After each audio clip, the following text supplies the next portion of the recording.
All right, we're in the car. Good afternoon, Omar. Hey. Chuck Cook's first Waymo ride. That's right. And here we go. Start ride.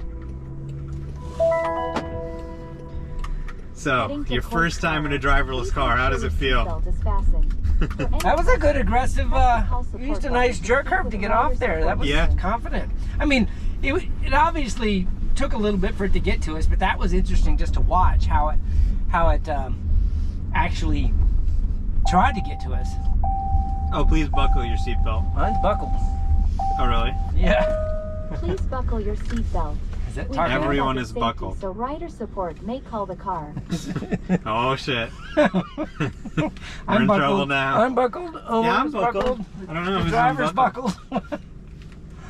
Yeah, even the invisible driver's buckled. So, we got some indicators here. It's in auto, so I guess so yeah, they do have a little bit of a visualization there. Yeah. Which is nice. Cruise doesn't have a visualization. Okay, so look at this. They're turning left. There's a ton of pedestrians crossing in the crosswalk. Yeah. Another person entering, and yeah, it never even stopped. That it was did a really good angle on that. Yeah, that was smooth. Yeah. And look at the wheels kind of jerking a little bit. It's kind of interesting, its movements. Yeah, that's kind of what it looked like it was doing as it was approaching, kind of to come pick us up. So we got charged. Looks like it's charged up about halfway. Looks like it's got about 100 miles. This Waymo has 50,000 miles on it. It looks like 49,296. Oh wow! They've really been putting it through its paces. Yeah. We saw a couple Waymos on the way from the airport that had test drivers in them on the highway. So obviously it looks like they're working on a broader area. So it's got a blinker on. Mm-hmm. I don't know why. And it just turned it off because we're definitely going straight on this map. Yeah, see how it's got the blinker on again? Is it trying to change lanes? It's got some identified. It looks like it wants to get in that middle lane, doesn't it? Yeah. And it's identified these cars here with that little green halo. Yeah, very similar to FSD in a way. Yeah. Like it does with the blue. I have to say, driving FSD, I kind of enjoy having this screen, but I don't think anyone that didn't do this would understand what all these indicators are probably telling it. Right. Maybe the blinker is obvious, but yeah. Like right now, FSD would be saying, changing lanes for getting, it kind of gives us a little bit of an indicator, but sometimes it does speak out what it's doing. Especially if it's slowing, it'll explain why it's slowing or stopping. Yeah. There's a lot of cool things they've done. A lot of cool design touches they've put in this that I think can be helpful for Tesla inside the car, you don't really feel like you're all censored up like you do when you look at the car from the outside. Of course not, yeah. The outside has got all of these sensors on it, but inside it just feels like a car. Small little... Yeah. Like an Uber. The condition. Oh, it's a lot bigger than the Cruise. The Cruise is tiny. Oh, is it? Okay. Yeah. It's like a little Chevy Bull. Still got his blinker on, trying to fight his way over. Yeah. And I keep calling Poor guy. Keep calling it a he, too. I don't know why. Oh, there's another car. So this is what we call an adversarial environment. Yeah. But it did it. Yeah. Now it's happy in the middle lane. Behind the Tesla. Wonder if they're on FSD. There's a lot going on. I know, right? I mean, there's a lot going on. And honestly, I don't do a lot of city driving, probably like you do. This is probably the best lane to be in if you're going straight for a while, because stopped cars on the right, stopped cars on the left, other things could be going. Mm-hmm. Yeah. He probably doesn't have FSD on because he's got a brand new license plate. That one might be. Yeah, the lane center, it definitely fights for lane center a little bit more than I think Tesla does. Yeah. Tesla seems pretty rock solid unless it's going around something. This kind of... Yeah, the wheel does seem to be a bit jerkier. I don't know why. What's it saying? The Waymo driver is in control at all times. Yeah. Please keep your hands off the wheel. Please keep your hands off the wheel. There's a sticker on there that says that. Because if you move the wheel, it'll actually move the car. Yeah. So it's kind of risky that they're even letting you sit in the front seat. You know, someone who wanted to cause some bad PR for them could just pull it and, you know, cause a crash. I mean, it really didn't give me any rules on the screen other than fasten your seatbelt. Yeah. You know? I mean, the user interface is just beautifully simple. You know, we talked about how with autopilot, you have to be the pilot. You have to be thinking about what it's doing because it's so unstructured. Right. It can go anywhere. Here, it's just like, get in, put your seatbelt on, and hit start. And that's it. Yeah. It'll do what it needs to do. And I think that's really, you know, the future is the user interface just being so simple, even a child can use it. Yeah. Get in, you say, take me here. It takes you there. End of story. You know, so I do have some buttons on here, though. I mean, play music. Yeah, I guess I could tap that. Yeah. Don't play any music. I'm going to upload this to YouTube. Yeah, that's right. We won't play them. That's a good call. But that is a good thing. Cruise has much worse media options. Menu. Okay. So I temperature. Temperature. And I got these dials. And notice here. how they've actually redone the whole UI for the car. Yeah. Which is kind of cool. Camera privacy. Cameras on. Mics off until needed. Okay. So they're recording us. They're out at Google watching us. Oh, look, Chuck Cook's in the car. Map view, that's where we started. Music, temperature, can go up and down. About this car. License plate. Weirdly, sitting in this seat over here, I keep feeling like I'm going to get a nag. Because I'm not looking at the road while the car is driving. Yeah, no nags. This is the future. Yeah. There's a classic San Francisco street going up the hill like that. All right, so made that turn very smoothly. There's a classic VW bus. Yeah, old school. That lane change was really good too. It's good. It feels like FSD's kind of lane change behavior. Yeah. It's patient, a little jerky. We agreed on that. But it's good. It's good. And it needs to go straight here. I mean, this is the heart of San Francisco. You know, you've got every kind of challenge, and it's not an issue. Here we are driving through Chinatown. There's a ton of people walking. Yeah, now see how these cars, it's giving them a little room there. Yeah. I felt that come over. So it's definitely... Yeah, moved over for the Model X. Yeah. Taking a right here at this intersection.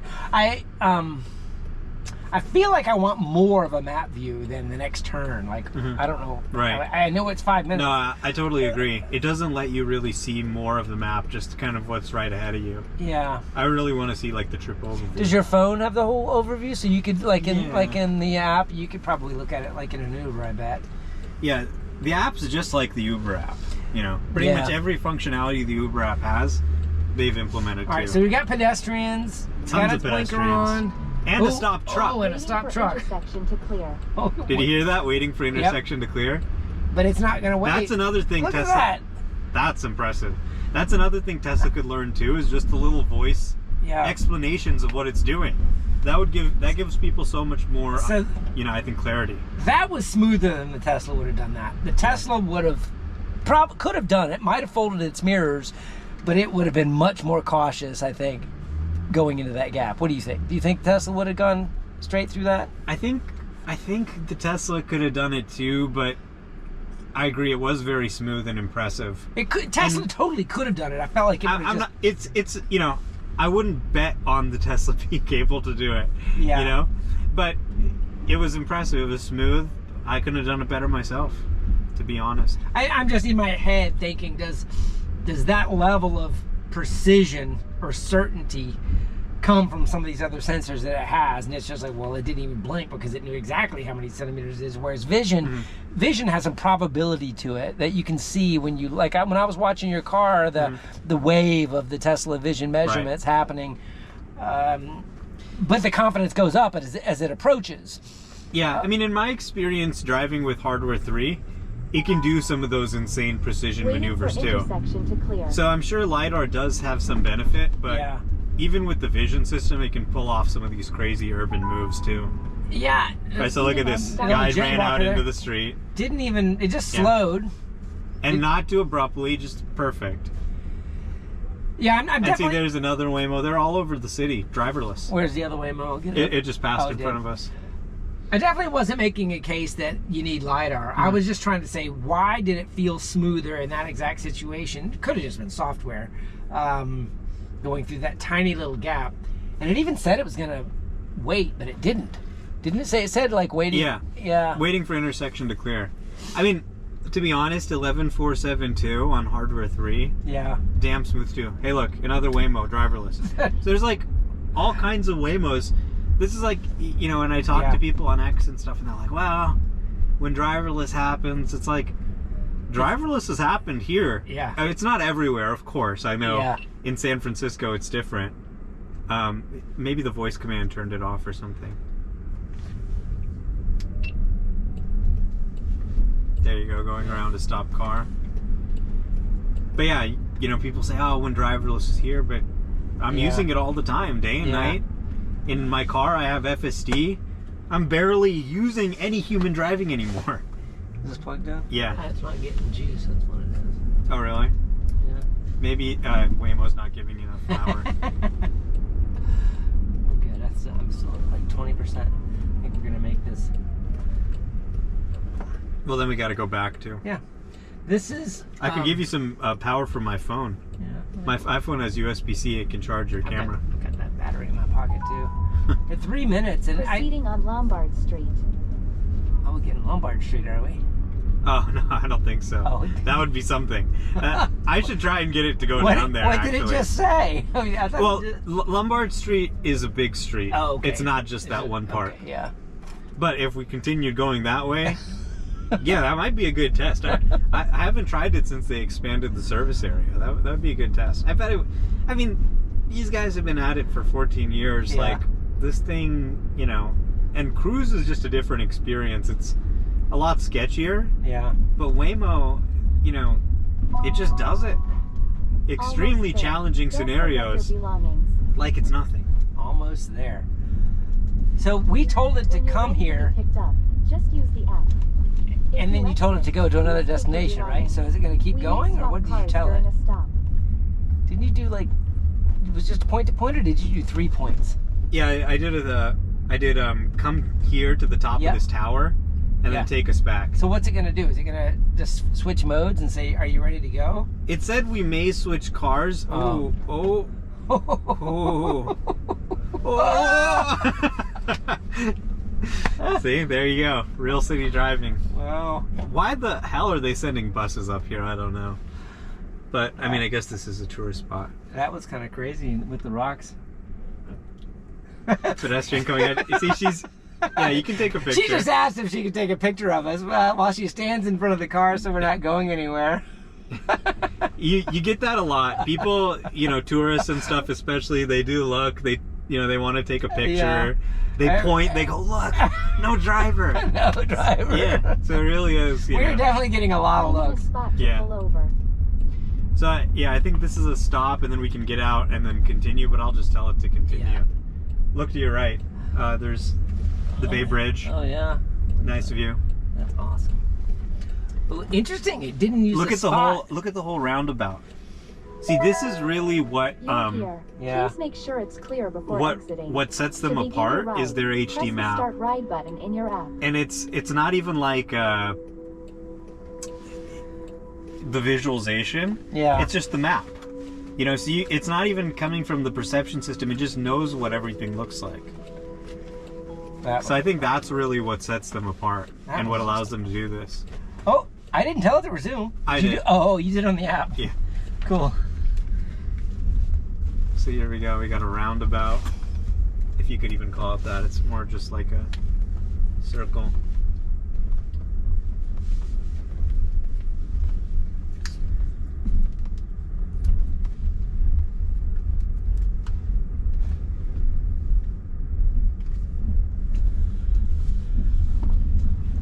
The Bay Bridge, the San Francisco Bay.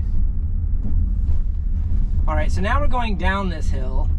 We got 11 minutes, and this was it's kind of a blind curve here, but it's slowing for a stop sign before I saw it, so it had that on map data, didn't it? Yeah. Yeah. FSD always misses the stop sign. Does it? It's handled in the past, but in the past couple versions, it has an issue with the stop sign. There's the Golden Gate Bridge Awesome view. in San Francisco. It's so funny. It got all these views, and I'm focusing on the car, Yeah. but I guess I don't know which is more important. This is the one I've never seen before. Yeah. A little bit of a blind curve here again. It's going cautious, and the shrubs are kind of in the road.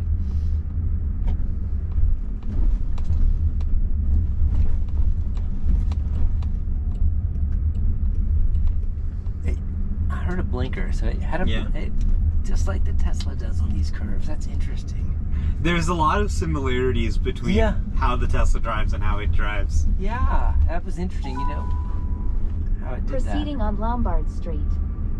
So here's a pedestrian. Looks like someone's standing on the side of their car at offsets. that. Gave him Slows plenty down. of room. Slowed down. Just like a Tesla would. Very good. Yeah.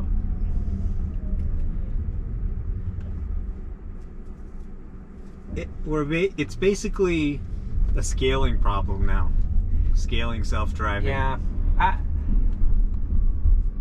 I think that the Tesla could do everything that we've seen it do. I mean, some of the decisions on the smoothness of some of those tight gaps, it might have done it differently.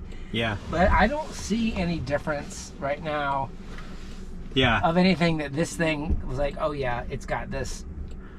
I agree. And this pedestrian here is watching us. There's a little standoff between the car and the guy. He keeps taking a step and the car keeps taking a step. That was classic. And but a lot of people have said that's going to be a thing, right? Yeah. You know, you jump in front of these cars to tease them. Oh, that was good. Yeah, That was really good VRU handling of the Yeah. biker there.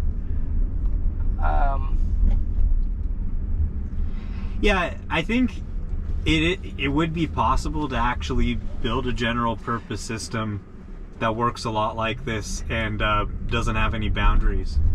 Yeah. Well, I don't have any way to realize how much of HD Maps is making it feel like the Tesla when it's on Vision. Mm-hmm. Like, I don't know what to give credit to. Is it lane placement on HD Maps, or is it, you know? I mean, we'd really have to try it without HD Maps to know, but yeah, I think the HD Maps definitely help a lot. It's just what eliminates a lot of these sort of issues and uncertainties, and it just knows to go around the things that it can't do well. right. And like just picking a path you can do makes such a difference. So there's a lot of shortcuts that you realize when you actually see how one of these self-driving systems works in practice. Right. Like, for example, sometimes when it gets stuck, you'll just see, hey, I'm phoning home to ask for help. And they just go out to the call center, and the call center can say, okay, change lane to the left, do whatever. Yeah. And then the car continues on. And that's really all you need. You don't need a human driver. You just need maybe, someone who can help in certain situations. But, most of the things it's just going to figure out itself. The 3D assets are definitely oversimplified. Yeah. Just little circles. Everything's pucks or squares. Moving. Right. They're not going for realism. Yeah. Look at the tentacle here. I called it a tentacle, but it's doing the same sort of decision on how to take this path. The path planner. That I wouldn't have expected if it had HD Maps to do the path. Now this isn't. Well, if you notice the road edges. Okay, look at this. This is a forward-facing, unprotected, and look at it. It didn't have the right-of-way over that white car. Yeah. Because that white car. But it knew it could have blocked the intersection. Yeah. I think. That was really. It was natural. That was really exactly good. what I would have done. Yeah. Wow.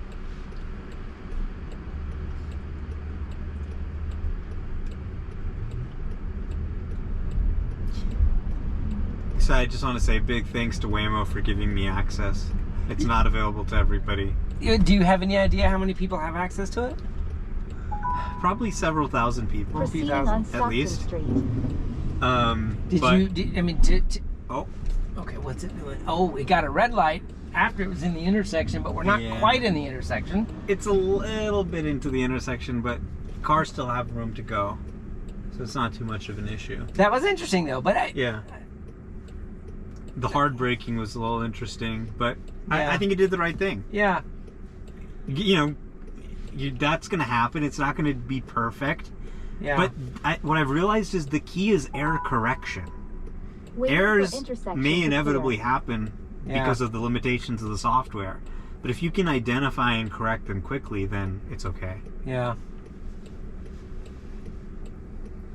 So what was required to get access to Waymo? Is it like a waiting list kind of a scenario? Or It was a waiting list. Someone actually just DM'd me on Twitter at one point and said, okay, we're going to give you access for 2 weeks. Waiting Okay. for intersection And so they to gave me clear. access for 2 weeks, and they took it away. Mm-hmm. Then I came off the wait list. So I don't know if it's because, Oh, okay. you might have gotten an they know I'm accelerated covering wait it or list. something. Yeah.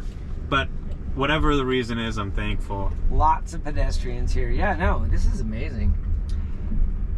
Yeah, it's, it has its limitations, of course, with picking us up and all that, but it's a major engineering achievement. And it does make me excited. It makes me say, this is actually possible. Well, what I'm most excited about is they've got regulatory approval to do it. Yeah.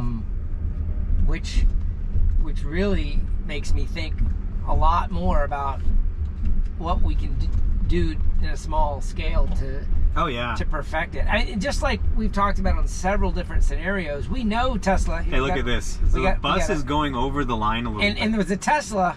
Look at that. So the bus is... Okay, the bus is just committed. This is a... Oof.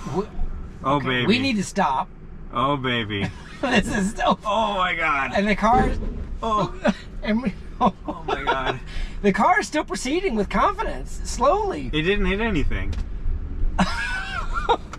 Oh, my gosh. Right? It's good. That was really good. I mean, it could have stopped, but overall, I give it a 9 out Theoretically, of it should 10. have stopped sooner as it saw that bus trying to go by. Right. I give it a 9 out of 10.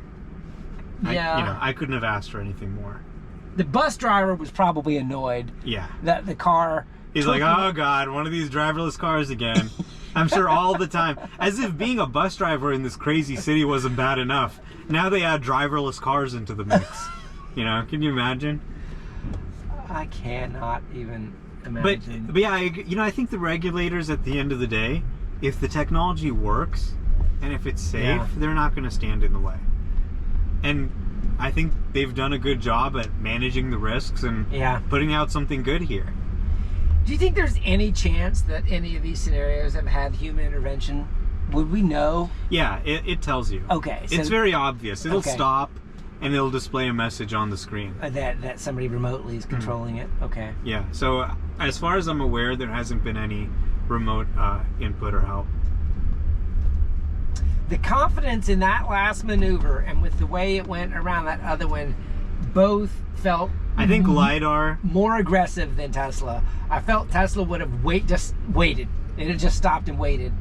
Which is just as good an answer, but I think LiDAR, for a situation like that, where they can have to the centimeter, the millimeter level, exactly how far they are, that's going to give them a lot of confidence. Yeah. Versus to train a vision-based system to do that, you really need a ton of data of that kind of thing, and it's the margin of error is just going to be greater than LiDAR, obviously. When I do my narrow roads test, and it still struggles with oncoming cars when there's plenty of room. So when I watch that bus go by, I'm like, oh my gosh, that's like my narrow road scenario. Right. But I just think the Tesla has a bigger buffer it needs before it decides, I'm just going to stop and let this happen and let them go around me now. And I think that's just just like when we went around that truck. It just needed a little bit of confidence to say, no, you can use up the buffer, but I can't use up the buffer right now. I mean, I think they've kind of basically just put a greater margin of safety in the planning and control area because they know there's that uncertainty, especially when you have people using it all across the continent. Right. There's going to be a greater, sort of margin there. Okay, so we got 2 trolley cars and we're taking a left. Yeah. What happens here? That's a good question. I don't think I've ever seen this situation exactly. This is a very San Francisco situation. 2 cable cars. Is there some law about cable cars affect the lights, or do they honor the lights just like the cars do? Do you know? Okay, so look, so he's going as if the light... Okay, he's going that way. Which is the same way we're going. Yeah, so this will be interesting. Oh. Okay. The cable cars are basically just here for tourists. Nobody actually takes them. It's just sort of like a historical anachronism. And everybody's laughing at it. We got more people taking pictures of us. So we got a trolley car there. Yeah. We got people taking picture of the driverless car. We have a green. It's unprotected left. But that car is blocking the intersection, so it's waiting on the car. Waiting for the intersection. Okay, so it's waiting on this truck, even though it's got a green light. Come on. Let's go. And now it's yellow again. Oh, it's stuck, and it's blocking a little bit. Oh, but oh! It committed! Oh my God! Was that a red light? It was, but that time it went through the red because it knew it was in the intersection. I mean, it's kind of the human thing to do, honestly. That's probably what I would have done. As the trolley was coming towards us. Oh my God, that was like a little bit of an action move, It's like a roller coaster sometimes. Impressive. Yeah, that was fun. And the fact that we haven't crashed into anything just makes it that much more impressive. There have been some moments where I've been like, I mean, this is some challenging stuff we've thrown at it. I cannot believe that it had its own trolley problem there. What's interesting is we have more driverless cars than cable cars now in San Francisco. Yeah. We're a city that's known for our cable cars, but there's tons of driverless cars here too. It's kind of interesting, like the pre-car technology and the post-car technology existing at one time in this city. Will they still have those cable cars running when driverless cars are 90% of the cars on the road? I don't know. The cable cars are obviously nostalgic for tourists. Exactly. That's for sure. Yeah. That's probably the only reason they're still here. Right. But it definitely is an interesting driving problem. Mm-hmm. But when you think of the infrastructure to make it work with these wires, and that's got to be expensive too. Yeah, it's actually interesting. The cable cars don't have any propulsion on the car itself. There's actually just these cables that run underneath the city. Yeah. And they just latch onto the cable, and all the cars get pulled. Wow. Then the other thing they do is they've got the electric wires that go overhead. Yeah. And the buses just connect to them. They don't have any combustion. So they just run off the electric wire. Wow. Long before there were BEVs or batteries, they just said, hey, let's just run wires overhead. Electric's the way to go. Yeah, so they were pioneers early on for electric. They said, hey, cars are really dirty. Let's try this. And actually, someone hooked up their Prius to run off those wires. That's pretty funny. Well, this is a challenging scenario. It says cable car cross traffic. Okay. So blinking red light. Oh, it's flashing red. I was thinking it's going through red, but that was a four-way it was red. A flashing red. Yeah. Oh. It feels like it's downshifting almost. It's a little bit unsure about the cable car path there. Yeah. Almost there. Don't forget your belongings. So you think that was uncertainty due to those little poles over there for the cable car path? I think, it's just not wanting to hit the cones and that kind of thing. Yeah. I thought it was just the downslope. You don't think it was that. You think it was the... I think it was a little bit of both. Yeah. So we had FSD Beta take us from the airport to here. 0 takeovers, 1 accelerator push lane change with the truck. Yep.